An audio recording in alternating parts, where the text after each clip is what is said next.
എനിക്ക് കൗതുകകരമായി തോന്നിയത് ഈ ലേഖനത്തിനകത്ത് BJP എന്നല്ല RSS എന്ന് കൂടെ പറയുന്നു എന്നാണ്.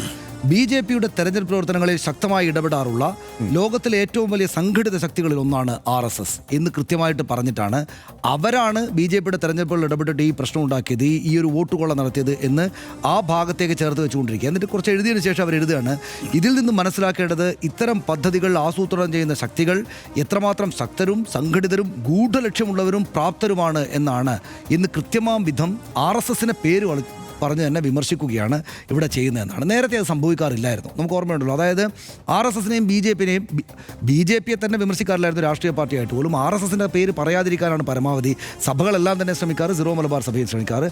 ഈ കേസരി ലേഖനത്തിന് തൊട്ടു പിന്നാലെ ഈ മറ്റ് ക്രൈസ്തവർക്ക് നേരെ പുറം സംസ്ഥാനങ്ങളിൽ ഉണ്ടായിട്ടുള്ള ആക്രമണങ്ങൾക്ക് പിന്നാലെയാണ് ഇപ്പോൾ ശബ്ദം കൃത്യമായിട്ട് കടുപ്പിക്കുന്നത്.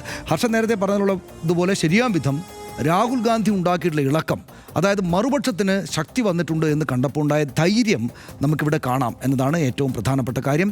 ഇത് കലുങ്കിലൊക്കെ ഇരുന്നിട്ട് അത്യാവശ്യം ആളുകളെ പിടിക്കാൻ വീണ്ടും ശ്രമിക്കുന്ന BJPയും സുരേഷ് ഗോപിക്കുമെതിരെ, സുരേഷ് ഗോപിയുടെ പേരെടുത്ത് പറഞ്ഞിട്ട് സുരേഷ് ഗോപിയുടെ കാരിക്കേച്ചർ വരച്ചിട്ടാണ് ലേഖനം എന്ന് ഓർക്കണം. അതായത് ഈ ആവർത്തിച്ച് സഭ ക്രൈസ്തവ വോട്ടുകളാണ്, സഭയാണ് BJPയെ കേരളത്തിൽ ഇങ്ങനെ കൊണ്ടുവന്നത്, സുരേഷ് ഗോപിയെ വിജയിപ്പിച്ചു കൊടുത്തത്, അങ്ങോട്ട് കൊണ്ടുപോയത് സഭയാണ്, സുരേഷ് ഗോപി ചെയ്യുന്ന ഓരോ കുഴപ്പങ്ങൾക്കും കാരണം സഭയാണ് എന്ന് മറ്റ് ഇരുകക്ഷികളും കോൺഗ്രസും CPMഉം ആവർത്തിച്ചുന്നയിക്കുമ്പോഴാണ് ഞങ്ങളല്ല, ഇതിവർ വോട്ട് ചോരി നടത്തിയിട്ടാണ് എന്ന കാര്യം പറയുന്നത്. രണ്ട് കാര്യങ്ങളാണ്, ഒന്ന് ഞങ്ങളല്ല എന്ന് പറയുന്നു, രണ്ടിവർ വോട്ട് ചോരി നടത്തിയിട്ടുണ്ടെന്ന് പറയുന്നു.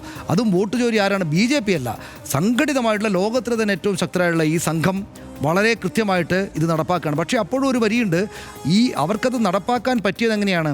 അവർക്ക് നടപ്പാക്കാൻ പറ്റിയത് കോൺഗ്രസിൻ്റെയും UDFൻ്റെയും LDFൻ്റെയും വീഴ്ചകൾ തിരിച്ചറിഞ്ഞിട്ടാണ് എന്നാണ്. ഒന്ന് BJPക്ക് ചെയ്യേണ്ടി വരിക, ഒന്ന് ഇനി ഈ പറയുന്നത് പോലെ എളുപ്പത്തിൽ ശ്രീ ഗോപാലകൃഷ്ണനെ പോലുള്ള നേതാക്കളൊക്കെ എന്തൊക്കെ പറഞ്ഞാലും എളുപ്പത്തിൽ നേരത്തെ ചേർത്തതുപോലെ വോട്ട് ചേർക്കുക ഇനി സാധ്യമായിരിക്കില്ല.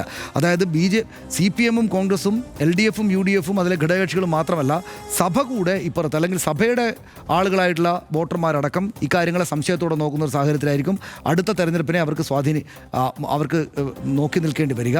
ഒപ്പം സഭ തങ്ങളെ എതിർക്കുന്നുണ്ട്, ഞങ്ങൾ ക്രൈസ്തവ വോട്ടുകൾ സഭാ നേതൃത്വം അല്ലെങ്കിൽ സഭയിലെ ആളുകൾ BJPക്ക് ഒപ്പം നിൽക്കുകയല്ല എന്ന മെസ്സേജ് ഇവർ കൊടുക്കുകയാണ് ചെയ്യുക. പക്ഷേ അപ്പോഴും നമ്മൾ കാണേണ്ട ഒരു കാര്യം, നാളെ ഹർഷ ഈ പള്ളിയിലച്ചന്മാർ നേരിട്ട് കാണുമ്പോഴൊക്കെ വലിയ വിനയത്തോടു കൂടിയിട്ടായിരിക്കും ഈ ആളുകളുടെ എല്ലാം മുന്നിൽ നിൽക്കുക. സുരേഷ് ഗോപിയുടെ അടുത്താണെങ്കിലും ഗോപാലകൃഷ്ണൻ പോലുള്ള നേതാക്കളുടെ മുന്നിലാണെങ്കിലും BJPക്ക് മുന്നിലാണെങ്കിലും വ്യക്തിപരമായിട്ട് ബഹുമാനവും സ്നേഹവും തന്നെയായിരിക്കും അവർ കാണിക്കുക. പക്ഷേ അവരാവശ്യത്തിന് രാഷ്ട്രീയം മുന്നോട്ട് വെച്ച് കഴിഞ്ഞു, അവരുടെ നിലപാട് വ്യക്തമാക്കി കഴിഞ്ഞു എന്ന് പറയേണ്ടുന്ന ഒരു സാഹചര്യമാണ് ഇതെന്നാണ് എനിക്ക് തോന്നുന്നത്.